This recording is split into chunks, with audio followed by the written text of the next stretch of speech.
Well, February is a big bang month for tech. It all started off with Samsung Galaxy Unpacked, and then it culminates in the end of February at the Mobile World Congress in Barcelona. But in the midst of all of this, there's also other Android launches that we want to bring you on the show. Most importantly, the OnePlus event, which we've all been waiting for. Was it a hit? Was it a miss? Was it a damp squib? Or is it truly the flagship killer yet again? Tech Today's Danny De Cruz brings you all the details.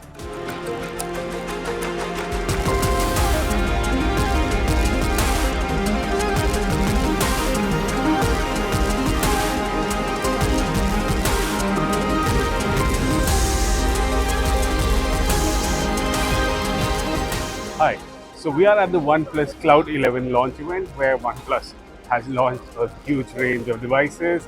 We have a new TV, we have a new flagship OnePlus 11, we have a new OnePlus 11R, a new Buds Pro 2 and even one new smart TV. But what we have right now is the OnePlus 11 flagship smartphone. So let's dive straight into it and tell you how it actually feels like. Right off the bat, it feels premium.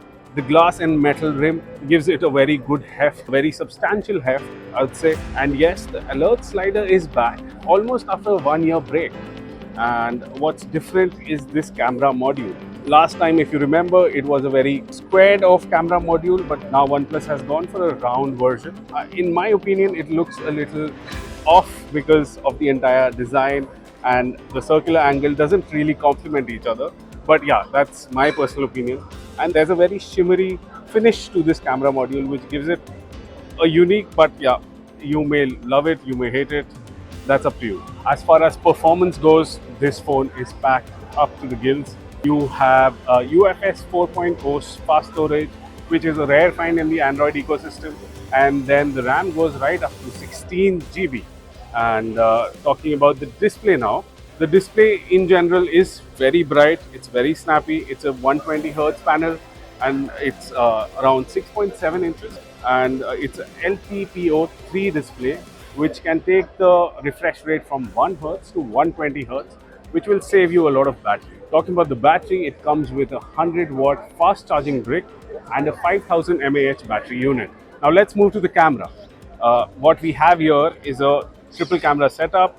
There's one primary lens which is 50 megapixel unit, then there is a 48 megapixel ultra wide angle lens and there's a 32 megapixel telephoto lens. So yeah, let's get to the most important aspect, the pricing. OnePlus has priced it at 56,999 for the lower variant with 8 GB RAM and 128 GB of storage. Then there's another variant with 16 GB RAM and 256 GB of storage. That will cost you rupees 61,999. So we have the OnePlus 11 here, and this is the OnePlus 10 Pro that was launched last year. This was last year's OnePlus flagship.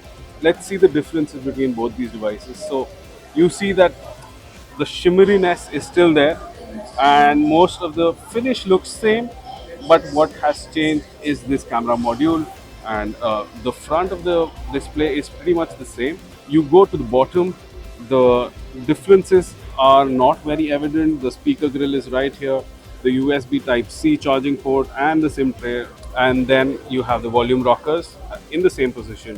So not much has changed in terms of design apart from the camera modules. Now what we have here are the first impressions. The full review will come up on Tech Today and stay tuned for that.